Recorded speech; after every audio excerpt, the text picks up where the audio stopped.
अब हम बात करेंगे नेक्स्ट जनरेशन जावास्क्रिप्ट फीचर्स के बारे में, जो हम बार बार यूज करेंगे अपने रिएक्ट के एप्लीकेशंस में, राइट। आगे बढ़ते हैं। अब जो पहला कीवर्ड है वो है लेट।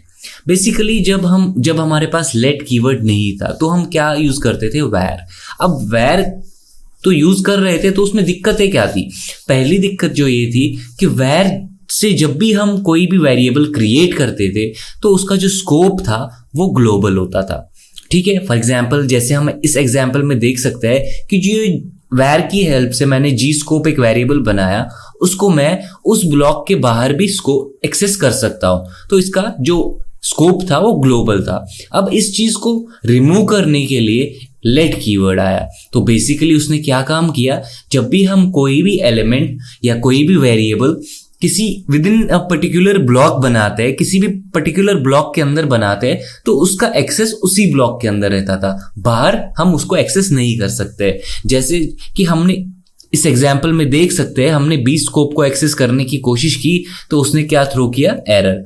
अब इसका डेमो देखते हैं, ठीक है। फॉर एग्जाम्पल मैंने फॉर की हेल्प से एक लूप क्रिएट कर रहा हूं यूजिंग वैर कीवर्ड, ठीक है, वैर आई फॉर एग्जाम्पल, और मैंने इसकी वैल्यू 0 से इनिशियलाइज की है और इसको बोला है कि आप 3 तक चलोगे, ठीक है, और आई को प्लस प्लस कर दिया, ठीक है। अब मैंने इसको क्या बोला, आप तब तक प्रिंट करो console.log से आप आई की वैल्यू प्रिंट करते जाओ, ठीक है। अब जब मैं इसको एंटर मारूंगा तो क्या क्या प्रिंट हुआ, 0 1 2। और अगर मैं बाहर भी इसको कंसोल करूं या बाहर इसको मैं प्रिंट कर दूं, ठीक है, तो क्या बाहर मैं इसको प्रिंट कर दूं तो क्या ये एक्सेस होना चाहिए। मैं वैर कीवर्ड यूज कर रहा हूं, बिल्कुल होना चाहिए, तो ये बाहर एक्सेस हुआ। अब सेम चीज को मैं रिपीट कर रहा हूं, बट मैं यहाँ पे एक्सेस किससे, मैं वेरिएबल क्रिएट कर रहा हूँ with the help of let keyword. और अब मैं वेरिएबल्स के भी नाम चेंज कर देता हूँ क्योंकि हो सकता है बफर में आई स्टोर हुआ हो, ठीक है। तो मैंने जे को यूज कर रहा हूँ, एक जे वेरिएबल को, ठीक है। अब क्या मैं इस जे को बाहर एक्सेस कर सकता हूं, नहीं। क्या इसने बोला कि जे डिफाइंड नहीं है। क्यों नहीं डिफाइंड है, क्योंकि उसका ब्लॉक, उसका जो स्कोप था वो उसी ब्लॉक के तक था, राइट। उसका जो स्कोप था विद इन दैट ब्लॉक था, तो जैसे ही हम उस ब्लॉक के बाहर आए तो उसका स्कोप खत्म हो गया। तो लेट ने ये चीज इंक्लूड कर दी, ठीक है। आगे बढ़ते हैं। अब दूसरी प्रॉब्लम जो वैर में थी वो डिक्लेरेशन की थी। मतलब क्या हुआ इस बात का, अगर आप एक ही within a same block दो सेम वेरिएबल्स को डिक्लेयर करते हैं सेम नाम के, तो क्या वो होना चाहिए, नहीं होना चाहिए, लेकिन वैर में आप कर सकते थे। तो अब लेट ने क्या बोला, अगर आप सेम ब्लॉक के अंदर है तो अगर आप दो वेरिएबल्स का सेम नाम रखते हैं और उनको डिफाइन करते हैं तो वो एरर थ्रो करता था, ठीक है। ये बात तो बिल्कुल सही है, लेकिन अब अगर आप डिफरेंट ब्लॉक्स में हैं तो वो एरर थ्रो नहीं करेगा, ये भी बात सही है, ठीक है। तो ये दो चीजें जो मेन डिफरेंस थी लेट और वैर की थी, ठीक है। आगे बढ़ते हैं। अगर मैं इस कांस्टेंट कीवर्ड की बात करूं तो इसका मतलब ही यही हुआ कि कोई ऐसी चीज जो चेंज ना हो, ठीक है। अब मेरे राइट साइड पे जो एग्जाम्पल है, फॉर एग्जाम्पल देख लीजिए, कांस्टेंट डू नॉट चेंज की वैल्यू मैंने 10 कर दी है, ठीक है। अब मैंने डू नॉट चेंज को 100 करने की कोशिश की तो इसने क्या थ्रो किया, एरर, बोला कि ये एक कांस्टेंट वेरिएबल है, ठीक है। अब अगर मैं लेफ्ट साइड की बात करूं तो इसमें मैंने ऑब्जेक्ट क्रिएट किया है जो कि कांस्टेंट है और उसके अंदर जो प्रॉपर्टी है उसकी जो वैल्यू है वो है जिमी। लेकिन अब देखिए दूसरी लाइन में मैं क्या लिख रहा हूं, object dot age is equal to 23। तो मतलब मैं इस ऑब्जेक्ट में जो एक और प्रॉपर्टी है वो ऐड कर रहा हूं। क्या मैं इसकी वैल्यू को ऑब्जेक्ट की रेफरेंस चेंज कर रहा हूं, नहीं। तो मैं सिमिलरली ऐसी प्रॉपर्टीज को ऐड भी कर सकता हूं और रिमूव भी कर सकता हूं। लेकिन अब अगर मैंने ऑब्जेक्ट की रेफरेंस को चेंज करने की कोशिश की, फॉर एग्जांपल आप सेकेंड लास्ट लाइन देख लीजिए जहां पे मैंने लिखा है object is equal to Jimmy, तो मैंने ऑब्जेक्ट की रेफरेंस को चेंज करने की कोशिश की तो उसने क्या थ्रो किया, एरर, बोला कि ये कांस्टेंट वेरिएबल है, ठीक है। आगे बढ़ते हैं। अब आता है मेन टॉपिक जो है बहुत ही इंपॉर्टेंट टॉपिक है, फंक्शंस, राइट। फंक्शंस हम दो तरीके से बना सकते हैं, ठीक है, डिक्लेरेशन और एक्सप्रेशन। अब अगर हम फंक्शन डिक्लेरेशन की बात करें तो बेसिकली फंक्शन डिक्लेरेशन क्या होता था कि आप फंक्शन लिख के फंक्शन का नाम और पैरेंथेसिस और उसका जो ब्लॉक डिफाइन कर देते थे, उसके अंदर जो फंक्शन का काम होता था वो आप उसमें डिफाइन करते थे, ठीक है।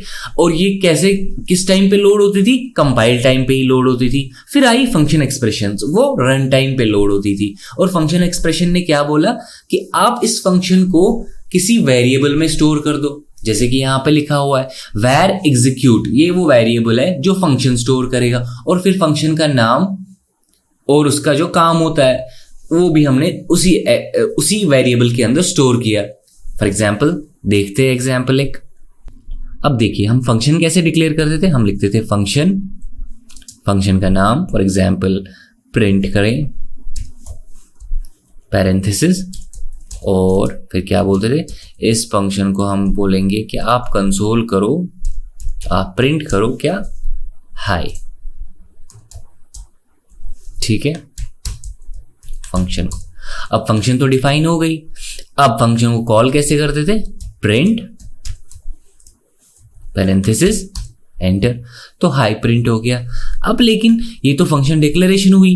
अब अगर हम बात करें फंक्शन एक्सप्रेशंस की तो वो कैसे डिफाइन होती थी, वैर या कोई सा भी, आप लेट भी यूज कर सकते हैं, कांस्टेंट भी यूज कर सकते हैं, डिफरेंस तो आपको पता ही है, ठीक है। अब हम वैर यूज करेंगे, अब मैं इसको बोलूंगा प्रिंट इक्वल टू फंक्शन, और फंक्शन का नाम नेम, फॉर एग्जाम्पल यहाँ पे मैंने नेम लिख दिया, और फिर मैं डिफाइन करता था फंक्शन की बॉडी जो था कंसोल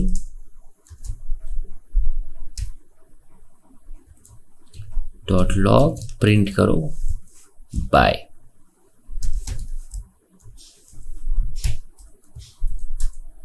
हो गई डिफाइन। अब देखिए अगर मैं आप नेम को एक्सेस करना चाहूँ कि नेम को मैं कॉल करूँगा, इस फंक्शन को नेम के हेल्प से कॉल करूँगा, तो ये इसको नहीं मिलेगी क्योंकि नेम एक फंक्शन नहीं है। लेकिन अब अगर मैं प्रिंट को कॉल करूँ फंक्शन लगा के तो ये बाय प्रिंट करेगी, ठीक है। तो ये तो डिफरेंस रहा फंक्शन डिक्लेरेशन और फंक्शन एक्सप्रेशंस का। अब फिर बात आती है एरो फंक्शंस की। ये एरो फंक्शंस हम बहुत ही यूज करेंगे किसमें, अपने रिएक्ट एप्लीकेशंस में।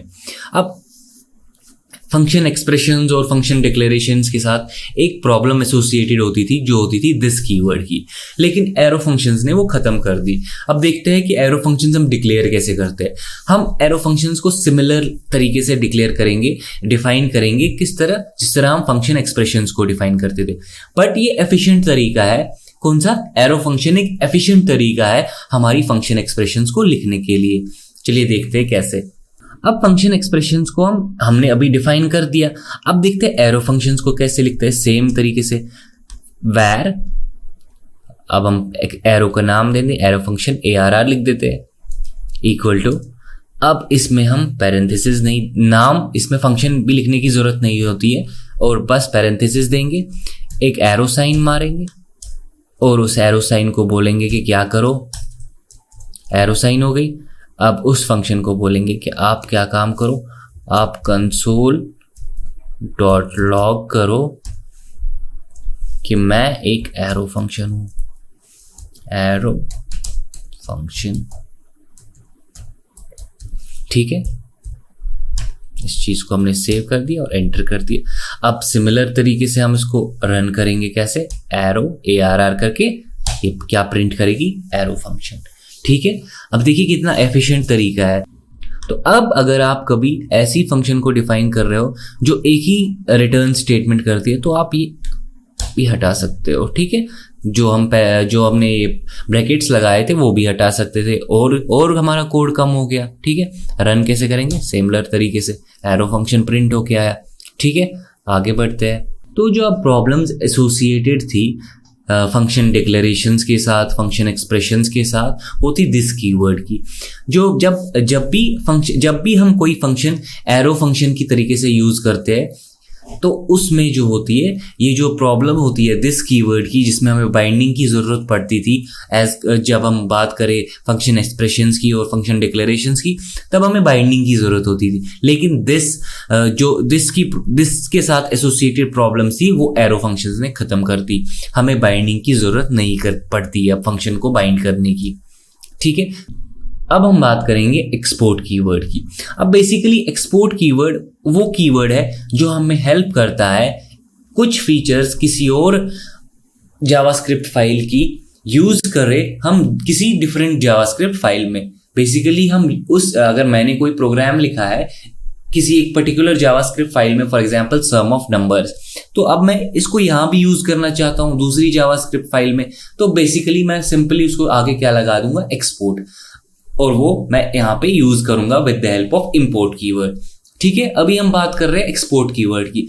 अब कुछ तरीके हैं जिनसे हम एक्सपोर्ट कर सकते हैं। फॉर एग्जांपल अगर मैं बात करूं, जब मैं डिफॉल्ट कीवर्ड की बात करता हूं तब मैं क्या लिखता हूं। अब जैसे फॉर एग्जांपल ये एक वेरिएबल है, यहाँ पे मैंने एक ऑब्जेक्ट बनाया है जिसके अंदर एक प्रॉपर्टी है नेम, उसके अंदर मैंने GL लिखा है उसकी वैल्यू, तो मैंने अब नीचे क्या लिखा है, एक्सपोर्ट डिफॉल्ट एकेडमी, तो मैंने इसको एक डिफॉल्ट बनाया। आप आगे देखेंगे कि डिफॉल्ट की वजह से हमें क्या सहूलियतें होती है, क्या फायदे मिलते हैं डिफॉल्ट लिखने की वजह से। और दूसरा तरीका है जो है, जब मैं डिफॉल्ट नहीं लिखूंगा, सिंपली मैं अपने वेरिएबल के आगे या अपने ऑब्जेक्ट के आगे या अपनी फंक्शन के आगे सिंपली एक एक्सपोर्ट कीवर्ड इंक्लूड करूंगा। ठीक है, अब कोई चीज मैंने एक्सपोर्ट कर ली, राइट, अब मैंने कोई चीज एक्सपोर्ट कर ली, मैंने बोला आप ये यूज कर सकते हो अपनी दूसरी जावास्क्रिप्ट फाइल में, तो मैंने क्या काम किया, अब मैं इसको इंपोर्ट करूंगा उस फाइल में। ठीक है, तो मैं सिंपली क्या लिखूंगा, इंपोर्ट एकेडमी, जैसे मैंने इससे पहले एकेडमी को एक्सपोर्ट किया था जो कि मैंने डिफॉल्ट बनाया था। तो मैं अब जब डिफॉल्ट में किसी चीज को बनाऊंगा तो मुझे जो नेम है वो सेम नहीं भी हो सकता है। फॉर एग्जाम्पल देखिए, एक तरीका मैंने लिख दिया कि मैंने एकेडमी को एज इट इज एकेडमी लिखा, राइट, और फिर उस फाइल का पाथ लिखा, फ्रॉम किस फाइल से, इस फाइल से लेके आओ। ठीक है, या तो मैं उसको सेम नाम नहीं भी दे सकता हूं, क्यों, क्योंकि वो डिफॉल्ट है। मैंने लिखा खाली एकेड फ्रॉम दिस फाइल, तो उसको बाय डिफॉल्ट पता चल जाएगी ये मैं किस मेथड की या किस ऑब्जेक्ट की बात कर रहा हूं जो मैं एक्सपोर्ट कराना चाहता हूं। ठीक है, वो मैं इंपोर्ट करूंगा इस दूसरी फाइल में। अब दूसरा तरीका क्या था, जब मैंने डिफॉल्ट नहीं यूज किया तो मुझे explicitly with in the brackets लिखना पड़ेगा कि मैं इस पर्टिकुलर मेथड को, इस पर्टिकुलर वेरिएबल को एक्सपोर्ट कर रहा हूं और मैं उस पर्टिकुलर नाम, मेरे को जो नेमिंग कन्वेंशन है वो सेम नेम होना चाहिए। ठीक है, जैसे मैंने वहां से सब्जेक्ट और स्टेटस को वहां से एक्सपोर्ट किया था, तो इंपोर्ट करने के समय मुझे सब्जेक्ट और स्टेटस सेम ही रहना चाहिए। ठीक है, और फिर फाइल का नाम। ठीक है, डिफरेंस समझ में आ गई आप लोगों को कि कैसे डिफॉल्ट की वजह से कितना हेल्प मिला कि हमें नाम को याद रखने की जरूरत नहीं है, वो बाय डिफॉल्ट उसी को उठाएगा जो वहां पे जिसके आगे डिफॉल्ट लिखा होगा। मगर that is not in this case, right, जब मैं डिफॉल्ट यूज नहीं करता हूं तब मुझे एक्सप्लिसिटली नाम सेम रखना पड़ेगा। ठीक है, अब हम बात करेंगे क्लासेस की। बेसिकली क्लासेस की हेल्प से हम जो है ऑब्जेक्ट ओरिएंटेड के बहुत ही क्लोज हो गए। ठीक है, अब क्लासेस बेसिकली है क्या, बेसिकली क्लास जो है एक ब्लूप्रिंट है जिसमें आपकी सारे मेथड्स और प्रॉपर्टीज जाएंगे। अब इसकी हेल्प से क्या होगा, अब जब भी हम एक ऑब्जेक्ट या कोई भी इंस्टेंस बनाएंगे इस क्लास की, तो हम उस ऑब्जेक्ट की हेल्प से उनको एक्सेस करेंगे। अब क्लासेस के बारे में थोड़ा सा ब्रीफ कर देते हैं। बेसिकली क्लासेस के अंदर क्या क्या होगा, क्लासेस के अंदर आपकी मेथड्स होंगे। मेथड्स क्या होता है, जब भी किसी क्लास के अंदर एक फंक्शन होती है तो उसको हम मेथड कहते हैं। और फंक्शंस हमने पहले से ही पढ़ा हुआ है, फंक्शंस बनाने के दो तरीके जो है, फंक्शन डिक्लेरेशंस और फंक्शन एक्सप्रेशंस। फंक्शन एक्सप्रेशंस का जो एक और तरीका होता है बनाने का, वो एरो फंक्शंस, वो भी हम पढ़ चुके हैं। ठीक है, तो अब ये सब चीजें जो है वो हमारी क्लासेस में आएंगी। अब क्लासेस में एक और चीज आती है प्रॉपर्टीज। बेसिकली जो भी हमारे वेरिएबल्स होंगे, कांस्टेंट्स होंगे और जो भी हमारे लेट कीवर्ड से वेरिएबल्स बने हुए होंगे, वो सारे इस क्लासेस के अंदर होंगे। अब क्लास तो बन गई। अब जैसे कि आप देख सकते हैं क्लास सी नेम करके जो मैंने यहाँ पे बनाया हुआ है, उसके अंदर एक कंस्ट्रक्टर लिखा हुआ है। अब कंस्ट्रक्टर होता क्या है, बेसिकली जब भी हम न्यू की हेल्प से अगर हम न्यू यह नहीं यूज करेंगे तो कंस्ट्रक्टर कॉल नहीं होगा। जब भी हम कि कोई भी ऑब्जेक्ट बनाते हैं with the help of new keyword तो कंस्ट्रक्टर अपने आप कॉल हो जाता है और वो अपने जितनी भी प्रॉपर्टीज है उनको इंस्टेंशिएट करता है, बेसिकली उनमें वैल्यूज डाल देता है। अब ऑब्जेक्ट क्या है? ऑब्जेक्ट बेसिकली एक इंस्टेंस है किसकी? क्लास की। अब ऑब्जेक्ट फॉर एग्जांपल ऑब्जेक्ट की बात करें, ऑब्जेक्ट कैसे बनता है? तो कॉन्स्ट एक्स जो मैंने लिखा हुआ है equal to new C name. C name जो हमारा है यहाँ पे क्लास नेम है और उसके साथ पैरेंथेसिस दी हुई है। तो इस तरीके से हम एक ऑब्जेक्ट बना सकते हैं किसी भी क्लास का। अब जब हमारे पास ऑब्जेक्ट भी बन गया, क्लास भी हमारे पास थी, अब हो सकता है कि एक क्लास को दूसरी किसी क्लास की कुछ प्रॉपर्टीज या कुछ मेथड्स इनहेरिट करने होंगे, तो उसके लिए हमारे पास आता है इनहेरिटेंस। ठीक है, अब इनहेरिटेंस कैसे हम यूज करेंगे? एक क्लास नेम के आगे जब भी हम एक्सटेंड कीवर्ड लगाएंगे तो वो एक्सटेंड करेगा या इनहेरिट करेगा प्रॉपर्टीज किसी भी दूसरे क्लास की। अब ये सुपर क्या लिखा हुआ है? बेसिकली अगर हम किसी क्लास को इनहेरिट कर रहे हैं, ठीक है, अब उसके अंदर भी एक क्लास, उसके अंदर भी कुछ मेथड्स होंगे, कुछ प्रॉपर्टीज होंगी, कंस्ट्रक्टर्स भी होंगे, ठीक है। अब उस कंस्ट्रक्टर के अंदर अगर हमने सुपर लिखा है तो वो ऑटोमेटिकली दूसरे क्लास के जो हमने इनहेरिट किया है उसके कंस्ट्रक्टर को कॉल करेगा, ठीक है। तो ये सब चीजें जो है एक ऑब्जेक्ट ओरिएंटेड रिप्रेजेंटेशन बना देती है जावास्क्रिप्ट को, ठीक है।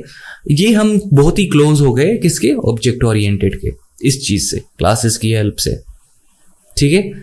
अब हम आगे बढ़ेंगे। अब आती है बात स्प्रेड ऑपरेटर की। बेसिकली स्प्रेड ऑपरेटर जो है वो एरेज और ऑब्जेक्ट्स पे यूज होता है, ठीक है। अब स्प्रेड ऑपरेटर किस काम आता है? ये हमें रिट्रीव करने के लिए आता है क्या? सारी वैल्यूज या प्रॉपर्टीज किसी भी एरे की या ऑब्जेक्ट की। अगर आप यहाँ पे एग्जाम्पल देख सकते हैं कि मैंने एक कांस्टेंट एरे बनाई है 1 2 3 4, ठीक है, 1 2 3, राइट। तो अब मैंने एक और एरे बनाई है जिसमें मैंने 3 डॉट करके ऊपर वाली एरे का नाम लिख दिया। बेसिकली ये एक स्प्रेड ऑपरेटर है, ठीक है। अब इसको यूज करने से क्या हुआ कि वो जो ऊपर वैल्यूज थी 1 2 3 वो इस नई एरे में डल गई और मैंने एक और एक्स्ट्रा वैल्यू डाल दिया 4। अब क्या ऊपर वाली एरे चेंज हुई? नहीं। जब भी मैंने ये स्प्रेड ऑपरेटर यूज करता हूं तो ये रिट्रीव करने के लिए वैल्यूज आती है, ठीक है। अब नीचे अगर मैं प्रिंट करना चाहूँ न्यू एरे और प्रीवियस एरे, तो न्यू एरे में देखिए एक वैल्यू इंक्लूड हुई है और जो प्रीवियस एरे थी वो एज इट इज रह गई है, ठीक है। ये होता है स्प्रेड ऑपरेटर। इसका भी यूज बहुत हम करेंगे अपने रिएक्ट ऐप में, ठीक है। आगे बढ़ते हैं। अब आती है बात रेस्ट ऑपरेटर की। अब रेस्ट ऑपरेटर होता क्या है? बेसिकली हमने अभी बात जो की थी, स्प्रेड ऑपरेटर्स यूज होता है किस पे? एरेज पे और ऑब्जेक्ट्स पे। अब फंक्शंस के लिए क्या हुआ है? फंक्शंस के लिए हम रेस्ट ऑपरेटर यूज करेंगे। अब बेसिकली ये क्या होता है? जब भी हम एक फंक्शन बनाते हैं और उसमें बहुत सारे आर्ग्यूमेंट्स पास करते हैं, ठीक है, जैसे मैंने नीचे इस फाइंड सम में किया है 10 20 30 40, ये सारी चीजें मैंने फंक्शन आर्ग्यूमेंट्स भेजे हैं, ठीक है। अब जब मैं फंक्शन की बॉडी लिखूंगा उस टाइम पे मैंने क्या यूज किया है? Dot dot dot numbers, right. तो मैंने क्या काम किया? इन सारे जो भी आर्ग्यूमेंट्स मैंने पास किए वो सारे इस नंबर्स में चले गए in the form of array. अब मेरा काम कितना ईजी हो गया। अब बस मैं उस एरे में ट्रेवर्स करूंगा with the help of let of, जो हमारा एक कंट्रोल स्टेटमेंट है उसकी हेल्प से। एक वेरिएबल मैंने सम बनाया जिसमें मैं ऐड करता गया क्या? पहले 10, फिर 20, फिर 30, फिर 40, फाइनली मैंने वो सम रिटर्न कर दिया, ठीक है। और जब ये फंक्शन कॉल होने के बाद जो 100 लिख के आया वो इन सब वैल्यूज की सम है, ठीक है। तो इस तरीके से हम एक फंक्शन की आर्ग्यूमेंट्स को एक एरे के फॉर्म में बनाते हैं, ठीक है।